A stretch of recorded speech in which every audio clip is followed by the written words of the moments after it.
Hola, ¿qué tal? Buenas noches, bienvenidas, bienvenidos. Palabra suelta con usted por la televisión pública de nuestro país. Este día miércoles vamos a hablar de la arquitectura y su entorno, porque hay distintas maneras de concebir la arquitectura. Uno podría decir que per se la arquitectura intenta armonizar con la naturaleza, pero hay formas y formas de hacerlo.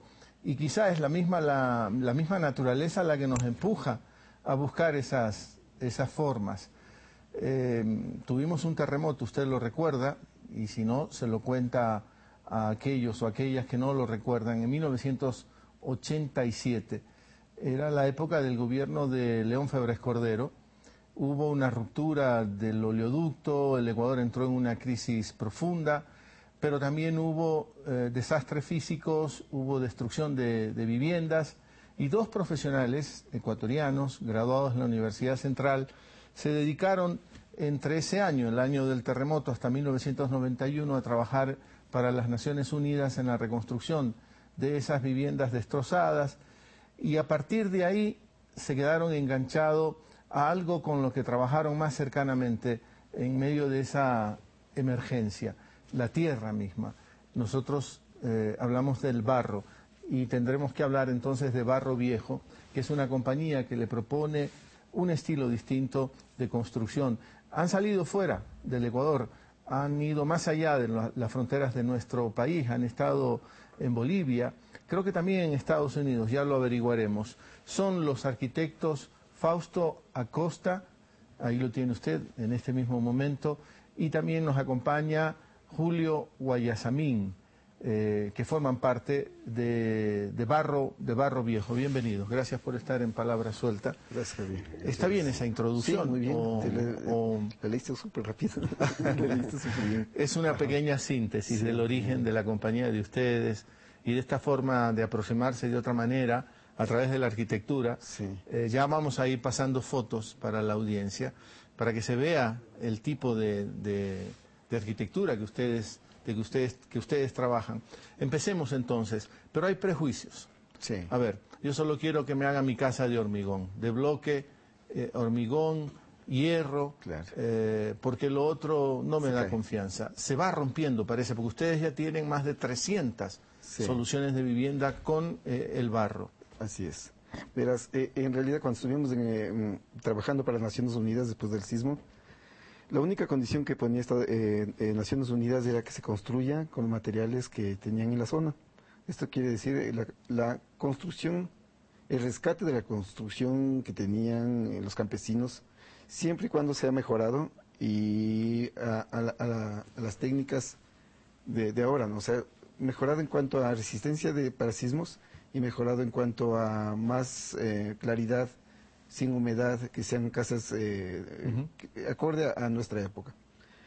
Cuando se hizo el seguimiento o el análisis de quiénes necesitaban vivienda y quién quería las viviendas en el sector de Imbabura, Cotopaxi, que fue la parte más afectada, hubo muchas comunidades en que no quisieron. O sea, como tú decías hace un rato, tienen puesto un estigma, una barrera, o decir, estas casas ya son antiguas queremos subir de estatus. El querer subir de estatus era querer hacer en hormigón y bloque. Hubieron unas ONGs que se dedicaron a construir en estructura metálica y bloque. Todas esas casas terminaron siendo al último gallineros o chancheras porque no era para el campo, no era para viviendas de campesinos donde era frío, donde había mucha lluvia, y en realidad terminaron siendo para animales.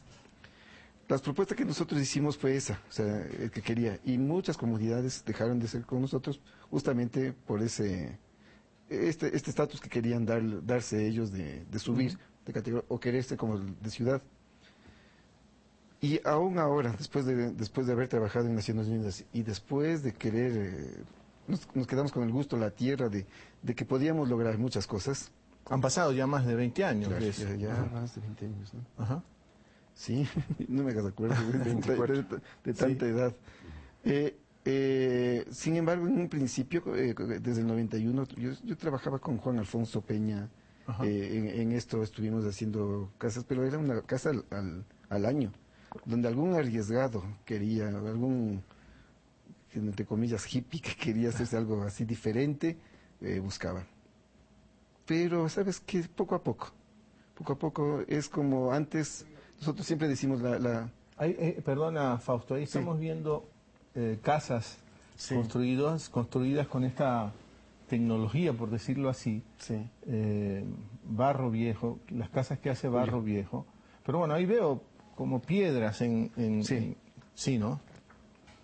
Verás, justamente las casas antiguas tenían esa deficiencia de no tener una cimentación adecuada para que tengas, no haya humedad. O sea, antiguamente había esa humedad, entonces ahora todo está hecho para que las casas de tierra pierdan todas esas, lo que llamábamos de nosotros de humedad, oscuras, frías, ¿sí? Entonces, poco ventiladas. Entonces, toda esta técnica se la trajo o se estudió o se investigó a partir de investigaciones. En Alemania, en Perú tienen mucho trabajo, en Francia tienen mucho trabajo en tierra, entonces esto ha ayudado un poco a nosotros también a meter aquí en Ecuador esta idea. Y ahora los procesos son, Fausto, rápidos. Se puede hacer una casa como la que ustedes hacen rápidamente. Es decir, no es que me voy a demorar más porque no la voy a hacer con la otra tecnología. Nosotros tenemos un proceso de construcción, un proceso que dura 9 meses más o menos. Es como un hijo. O sea, los 9 meses son perfectos para que tu hijo salga bien, ¿no es cierto?